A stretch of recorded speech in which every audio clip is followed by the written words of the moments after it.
डरावनी रातें YouTube channel पर आपका स्वागत है। इस चैनल पर आपको सुनने को मिलती हैं डरावनी और सच्ची भूतिया कहानियाँ। तो अगर आपको ऐसी ही वीडियोस देखना पसंद है तो हमारे इस चैनल को सब्सक्राइब करना ना भूलें। तो अब बढ़ते हैं आज की कहानी की ओर।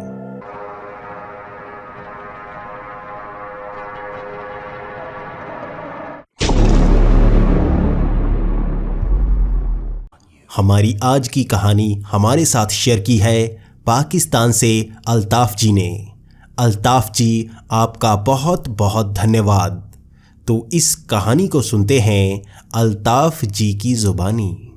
हेलो दोस्तों, मेरा नाम अल्ताफ़ शाह है और मैं पाकिस्तान में रहता हूँ। मैं पाकिस्तान में रावलपिंडी शहर के एक छोटे से मोहल्ले में रहता हूँ और आज मैं आपको अपने साथ खटी 3 साल पुरानी घटना के बारे में बताने वाला हूँ। आज मैं कॉलेज में पढ़ता हूँ और उस वक्त मैं 12वीं क्लास में पढ़ता था। उस समय हमारे मोहल्ले में एक बात सुनाई जाती थी कि यहाँ रात को चुड़ैल घूमने लगी है। लोग घरों से बहुत ही कम बाहर निकलना शुरू हो गए थे। रात के 8 बजे लोग घरों के अंदर बंद हो जाते। कोई भी सड़क पर घूमता हुआ नजर नहीं आता। यहाँ पर 5 से 6 लोगों के ऊपर हमला भी हो चुका था और वो सब बता चुके थे कि यहाँ पर आसपास चुड़ैल नजर आती है। लेकिन मैं इन बातों पर यकीन नहीं किया करता था और मैं रात तक अपने दोस्तों के साथ ग्राउंड में खेला करता था। मुझे इस बात की ज़रा भी फिक्र नहीं थी क्योंकि मैं इन बातों पर यकीन नहीं किया करता था। वो वक्त लगभग शाम के 5 बजे का था और मैं बाहर ग्राउंड में खेलने के लिए जा रहा था। मेरे हाथ में बॉल थी और मेरे दोस्त ने कहा था कि वो बैट लेकर आएगा, इसलिए मुझे जाने की सबसे ज़्यादा जल्दी थी। अगर बैट या बॉल ग्राउंड पर ना हो तो खेल शुरू नहीं होता, इसलिए मुझ पर बहुत ज़्यादा जिम्मेदारी थी। मैं जल्दी से ग्राउंड पर जाना चाहता था। लेकिन उस दिन मेरी खाला भी घर पर आई हुई थी। मैं जल्दी से ग्राउंड पर जाना चाहता था तो मेरी अम्मी ने कहा कि दूध पी कर जाओ। मैंने जल्दी से दूध पी लिया, लेकिन उससे पहले खाला मुझे बार बार रोक रही थी। वो कह रही थी कि मुझे नमक मुंह पर लगाना चाहिए। मैं उनसे पूछ रहा था कि ऐसा क्यों करना चाहिए, तो उन्होंने कहा कि अगर हम दूध बिना नमक लगाए इस समय पी लेते हैं तो रात के वक्त हमारे ऊपर चुड़ैल डायन का साया आ सकता है। भूत प्रेत हमको चिपक सकते हैं और बच्चों के साथ हमेशा ऐसा होता है। लेकिन मैंने उनकी बात नहीं मानी। अम्मी भी बार बार यही कह रही थी, लेकिन मैंने दोनों की बात नहीं मानी और मैं भागकर ग्राउंड पर आ गया। आज हमारा मैच बहुत ही ज़बरदस्त था और आज ग्राउंड पर लाइट्स भी लगी हुई थी, इसलिए हम ज़्यादा देर तक खेल सकते थे। लेकिन धीरे धीरे एक एक करके सभी घर को वापस जा रहे थे। मेरे मोहल्ले से सिर्फ हम 2 ही थे और मेरा वो दोस्त आज जल्दी निकल चुका था। मुझे अभी भी बॉलिंग करनी थी और बॉल को लेकर वापस आना था। यही कारण था कि अंधेरा हो चुका था और मुझे घर वापस जाना था। अगर मैं देर करता तो अम्मी आज ज़रूर मुझे मारने वाली थी। अगर अम्मी नहीं मारती तो खाला तो मुझे ज़रूर ही मारती। इसी डर से आज मैं जल्दी निकलना चाहता था, लेकिन मेरे दोस्त मुझे बार बार परेशान करते जा रहे थे। ऐसे ही खेलते खेलते रात के 8 बज चुके थे और बहुत ज़्यादा अंधेरा हो चुका था। मुझे अब चलकर ही अपने मोहल्ले में घर तक आना था और मैं जैसे ही अपने मोहल्ले में पहुंचा, मैंने देखा चारों तरफ सन्नाटा था। दूर दूर तक मुझे एक कुत्ता नज़र नहीं आ रहा था। हमेशा ही हमारे मोहल्ले में कुत्ते बैठे ही रहते हैं और लोगों को परेशान करते ही रहते हैं, लेकिन आज पहली बार मैंने इस तरह से देखा था। बहुत देर हो चुकी थी। मैं इस समय कभी रात को बाहर नहीं निकला था। आज निकला तो मैंने ये देखा कि दिन के वक्त बैठे कुत्ते भी आज सड़कों पर नहीं थे। ये मेरे लिए काफ़ी अलग सा एहसास था।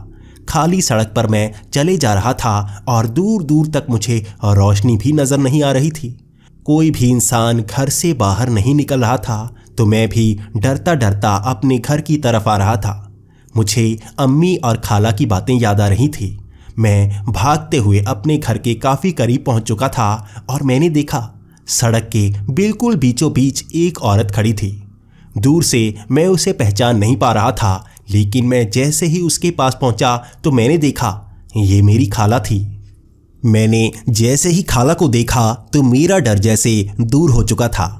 खाला मेरे इंतज़ार में बिल्कुल मेरे सामने खड़ी थी।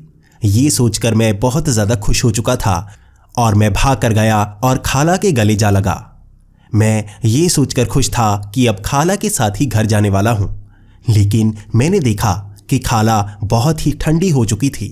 वो सड़क के बिल्कुल बीचों बीच खड़ी थी और फिर भी वो मुझसे बिल्कुल बात नहीं कर रही थी। मैं उनके गले लग चुका था और अब मैं उनके सामने खड़ा था, लेकिन वो एक टक लगाए मुझे देखे जा रही थी। मैंने उनसे कई बार बात करने की कोशिश की, लेकिन उन्होंने मेरी एक बात का जवाब भी नहीं दिया। मैं अब घबराने लगा था। मैं उनको बार बार पूछ रहा था कि वो बाहर क्यों खड़ी हैं और जल्दी से हमें घर के अंदर जाना चाहिए। लोग कहते हैं कि बाहर इस समय चुड़ैल घूमती है, हमें जल्दी से घर के अंदर जाना चाहिए। और आप भी तो इन बातों पर यकीन करती हो। चलो जल्दी से अंदर चलते हैं। लेकिन खाला टस से मस नहीं हो रही थी। मैं अब घबराने लगा था, लेकिन तभी मेरा ध्यान उनके पैरों की तरफ पड़ा। उनके पैर बिल्कुल उल्टे थे। उनका चेहरा तो मेरी तरफ था, लेकिन मैं तब भी उनकी एड़ियां देख सकता था। वो मेरी तरफ थीं। उनके पैर उल्टी तरफ थे और ये देखकर मैं घबरा चुका था।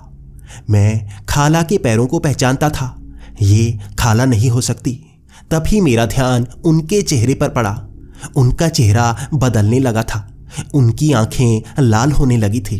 वो जैसे बूढ़ी होती जा रही थी। अब मैं ये जान गया था कि ये मेरी खाला नहीं हो सकती। उनका चेहरा डरावना होता गया और उनकी हंसी भी अब निकलना शुरू हो गई थी। पहले तो वो मुंह बंद कर कर हंस रही थी, लेकिन तभी उनकी हंसी तेज होती गई। वो जैसे मेरे कानों में चुभना शुरू हो गई थी। मैं डरना शुरू हो गया था और मेरी भी चीख निकल गई। उसके बाद जैसे खाला ने मुझे पकड़ लिया और मेरे गले को दबोच लिया। उसके बाद शायद मैं बेहोश हो गया, क्योंकि उसके बाद की कोई भी चीज़ मुझे याद नहीं। अगले दिन जब मुझे होश आया तो मैं अस्पताल में था। मेरे सामने मेरी खाला खड़ी थी, जिसे देखकर मैं और ज़्यादा घबरा गया। खाला को देखते ही मैं बेड से भागने की कोशिश कर रहा था, लेकिन मुझे 2-3 लोगों ने पकड़ा और वहीं पर बिठा दिया। उसके बाद मुझे पानी पिलाया गया और तब मैंने सबको ये घटना के बारे में बताना शुरू किया। खाला खुद इस बात को सुनकर बहुत ही ज़्यादा डर चुकी थी और उन्होंने बताया कि मैं तो तुम्हारी अम्मी के साथ ही थी और हम तुम्हारा इंतज़ार करते रहे। जब तुम्हारी चीख सुनी तब हम बाहर आए। तब हमने देखा कि तुम्हारे पास एक बूढ़ी औरत खड़ी थी, जिसने तुम्हारे हाथों को पकड़ा हुआ था। हम भागकर उसकी तरफ गए तो वो जैसे गायब हो गई।